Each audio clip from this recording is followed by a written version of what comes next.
اگر اہل تشیع نہ ہوں تو آج امریکہ اور یورپ اسلام کو ختم کر چکا. اللہ بہت بڑی بات کیا. یہ اہل تشیع ہیں جنہوں نے اسلام کو ابھی تک زندہ رکھا ہے. میں چاہتا ہوں کہ یہ کلپ آپ علیحدہ سے چلائیے گا. آج بھی جب سعودی عرب اور بہت مسلمان ممالک مصر یہ وہ اسرائیل کو تسلیم کرنے کے اوپر چلے گئے تھے تو حماس نے جو کیا ہے، تو میں یہ سمجھتا ہوں کہ عالم اسلام کو بچانے میں اہل تشیع کا بہت بڑا کردار. مزاحمتی تحریک ہے ان میں ایک نیچرل ایک وہ ہے، ٹریننگ اس طرح کی نیچرل ہے نا.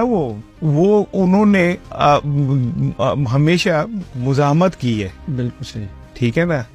ہمارے سنیوں میں بھی جنگ ہوتی ہے اور مسلمانوں کی ضرورت پڑتی ہے تو یہاں سے جو لوگ جاتے ہیں ان جنگوں میں حصہ لینے کے لیے، لیکن استعمار کے خلاف جس طرح اہل تشیع کھڑے ہوتے ہیں نا، ہم نہیں کھڑے ہوتے. سنی اس طرح نہیں کھڑا ہوئے.